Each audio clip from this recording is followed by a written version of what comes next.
Komjen Polisi Budi Waseso angkat bicara soal tudingan adanya uang miliaran rupiah dari Freddy Budiman ke oknum BNN. Mari kita simak pernyataan Budi Waseso berikut ini.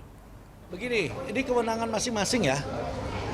Kalau kami terus terang BNN itu yang harus kita buktikan adalah pemberian ya atau transfer atau apapun namanya yang disebutkan senilai 450 miliar yang diberikan kepada oknum pimpinan atau anggota BNN, itu yang harus kita buktikan. Kalau yang menyangkut kewenangan tadi ada oknum bintang 2 dari TNI, itu kewenangan TNI. Jadi saya nggak mungkin mencampuri, apalagi tadi yang menyangkut pejabat Polri yang menerima uang sampai 90 miliar.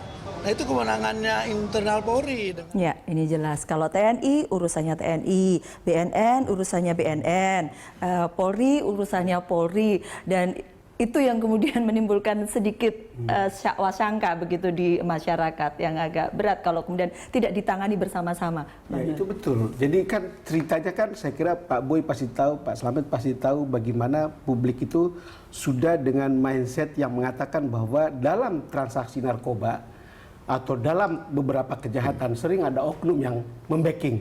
Kan ini kan cerita yang sudah sangat umum. Maka ketika ada TPF ini, saya betul-betul menunggu bukti apa benar atau tidak, kan itu ceritanya. Jadi tidak heran ya Pak? Nah, saya betul-betul artinya menunggu, artinya bukan hanya saya, publik menunggu kebenaran dari cerita-cerita yang sudah menjadi rahasia umum. Bisa tidak benar, bisa juga benar. Nah sekarang tiba-tiba timnya seperti ini gitu. Iya. Itu yang menjadi konsen saya dan saya kira banyak juga publik yang ingin ini. Apalagi kan kita tahu dalam bisnis narkoba seperti ini kan pasti seluruh modusnya itu, modus operandinya itu kan sangat sophisticated. Yeah. Untuk bisa keluar dari lubang-lubang hukum itu semua sudah bisa direncanakan, bukan? Iya, karena uang demikian besar, jadi betul. Tidak heran kemudian bisa membeli apa saja. Ya. Sangat besar. Tidak heran bisa membeli apa saja.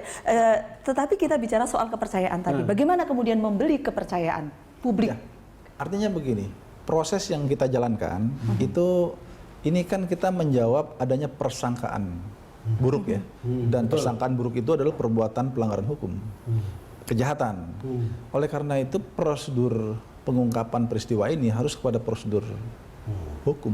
Oke. Mau tidak mau itu harus kita jalankan. Yang kemudian ditunjuk oleh Mas Miko ataupun Bang Don tadi kan soal bagaimana kemudian tim ini dipercaya oleh masyarakat. Nah, kredibilitas dari aktivitasnya yang harus ditunjukkan kepada publik. Jadi kita berusaha dengan semaksimal mungkin ya untuk mencari fakta itu. Tetapi di satu sisi masyarakat harus kita ajak berpikir secara rasional. Kita tidak ingin masyarakat juga irasional dan kemudian akhirnya Pak Boy mau katakan bahwa nanti lihat deh ketika kami menyampaikan hasil gitu atau gimana? Ya pasti ini akan kita jelaskan suka atau tidak suka, enak atau tidak enak bagi publik, tetapi harus dilandaskan dengan sebuah semangat membela kebenaran, dilandaskan kepada kejujuran, mencari fakta itu. Kalau itu sudah dilakukan dan apabila publik tetap kurang yakin, kita akan terus berusaha pelibatan publik dalam upaya meyakinkan untuk mencari fakta-fakta yang lebih konkret lagi. Mas Miko, saya boleh bilang niat saja tidak cukup gitu bukti. Ya, jadi kan dari pernyataan Pak Budi Waseso juga terlihat kan bahwa masing-masing tim ini juga terkotak-kotak untuk pemeriksaan internal masing-masing institusi. Sementara apa yang disampaikan oleh Freddy Budiman itu menurut saya tidak hanya sekedar institusi saja, tapi memang soal praktik jaringan bisnis narkoba itu. Sehingga dan ini memang lebih luas dibanding aliran dana kepada si petinggi-petinggi institusi tadi, oknum tadi ya. Nah sehingga kalau memang kita serius ingin membongkar ini, dan kemudian tadi juga bagaimana kerugian narkoba untuk generasi masa datang dan sebagainya, maka perlu komitmen serius juga menurut saya dari Presiden. Jadi tidak sekedar membentuk tim di masing-masing institusi, tapi Presiden mengeluarkan Kepres, kemudian membentuk tim independen. Nah bukan berarti juga menegasikan apa yang sudah dikerjakan masing-masing institusi ini.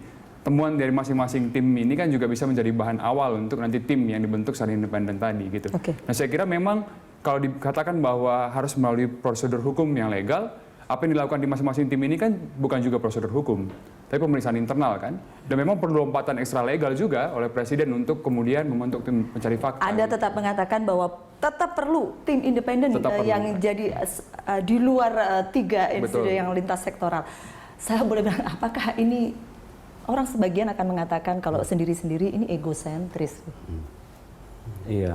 Pak. Kalau nggak internal dulu terus kemana gitu. Jadi internal dulu baru mengumpul. Oh, oke. Nah, Ada gitu rencana begitu? Saya konfirmasi saja ke Pak Boy. Ya, kita selesai internal dulu dulu baru internal ngumpul. Mari kita lihat saja gitu. Yang dilakukan oleh kepolisian dalam rangka mengusut itu adalah sebuah kewajiban institusi. Karena kita ada sistem. di Makanya institusi. Irwasum yang ikutnya. Irwasum, ya, Propam, yang memimpin. di situ ada divisi hukum, ada Bareskrim juga dilibatkan. Jadi ini adalah sebuah kewajiban institusi yang tentu harus dilakukan.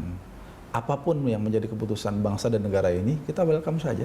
Oke. Ini polisi ini kan bukan punya kita, punya bangsa Indonesia. Punya bangsa Indonesia. Ada data nggak Saya ada peredaran data narkoba ya, ini? kalau Iya. bicara soal uang besar ya. Iya.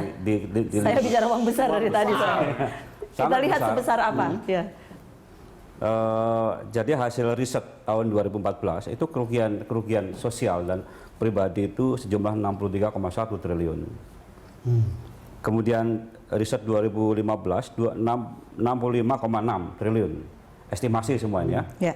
Kemudian 2016 71 Ini triliun. estimasi ya? Estimasi 2016 Estimasi, ya. itu Ini riset, 71. hasil riset UI dengan BNN. Saya boleh menambahkan ya Mbak. Dari Iya. hasil itu kan kita terlihat ya bahwa masalah narkoba itu benar-benar masalah serius. Ya. Jadi kalau ini dilokalisir hanya masalah Freddy dan Haris, kemudian apa yang disampaikan oleh Freddy, bagi kami itu tidak memuaskan juga gitu. Tapi memang membongkar praktik bisnis ini dengan jumlah yang sebegitu besar. Dan hasil riset BNN itu tahun 2014 Pak juga mengungkap praktik yang juga perlu ditelusuri lebih lanjut ya. Hasil riset BNN mengatakan 50% orang yang berurusan dengan narkoba itu membayar dengan duit kepada penegak hukum. Itu di hasil riset yang sama Pak. Jadi memang ini genting sekali dan menurut saya tidak cukup pemeriksaan hanya internal-internal saja gitu. Jadi harus ada komitmen dari pemimpin negara ini terutama Saya presiden untuk jelaskan membongkar dulu. itu gitu. Iya. Ini adalah kerugian sosial dan kerugian pribadi. Pribadi itu belanja narkotik. Ini tidak Kerugian sosial. dalam posisi uang semuanya kan? Ya, Kerugian untuk sosial recovery, juga, ya. termasuk untuk bayar penegak hukum. Tetapi yang tahun 2014 tadi survei itu juga 50%. betul sekian Kalau puluh yang persen. 50% saya BNN tidak survei itu. Oke. Tidak Survei Pak, survei itu hasil laporan, saya bisa juga share datanya ya, itu BNN resmi ya. Tapi gini Mas, yang Ya. paling saya sukai sekarang, Ya. sekarang masyarakat sudah mulai aware bahwa narkotika itu berbahaya. Yang tadinya suatu lembaga tertentu yang tidak ngomong sama sekali soal narkotika berbahaya, sekarang sudah mulai ngomong. Ini yang paling sukai BNN sekarang ini. Bahwa narkotika itu bahaya, narkotika ternyata ada lain. Ini yang BNN suka sekali. Mungkin Miko bisa dimasukkan, ditawari untuk masuk ke dalam TPF. Ini Semua pihak harus dilibatkan. Ini Iya, ancaman semua harus besar terlibat, bagi gitu. bangsa. kan Iya. cerita kita ini kan kebenaran yang objektif pasti cuma satu. Ya. Tidak akan ada dua, kan itu kan? Cuman satu. Cuman cara kita mencari kebenaran itu akan menentukan temuan kita itu seperti apa. Apakah kita menemukan kebenaran yang sesungguhnya Ya.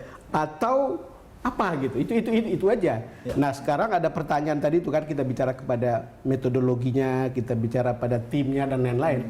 Lalu kemudian berujung pada hasil, Pak Boy. Saya tidak bermaksud untuk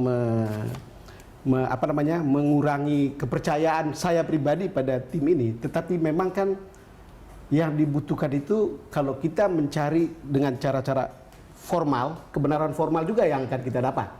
Tapi kan yang dibutuhkan adalah kebenaran substansialnya. Kenapa? Perdagangan narkoba ini sudah begitu merusak. Benar akhirnya kita tidak bisa hanya tertutup pada soal Budiman sama pengakuan Budiman maupun yang lain-lain itu. Akhirnya kan akan dibawa lebih luas. Soal korban. Ya soal korban kan paling pokoknya. Lalu kita berbicara tentang tiba-tiba diceritakan ada oknum yang terima uang itu, kan gitu kan? Kita bisa katakan oknum yang terima uang atau menjadi backing kan? Dan itu kan oknum yang digaji oleh negara, lalu tiba-tiba merusak juga warganya sendiri. Di situ sebenarnya persoalan serius. Saya tidak mengatakan polisi yang salah, tapi betul kembali pada komitmen presiden. Kalau benar dianggap sebagai extraordinary crime, ya mestinya ini sebuah kerja yang sangat serius. Oke. Gitu loh. Kita boleh lanjutkan selepas jeda ya. Kami akan kembali selepas rehat berikut.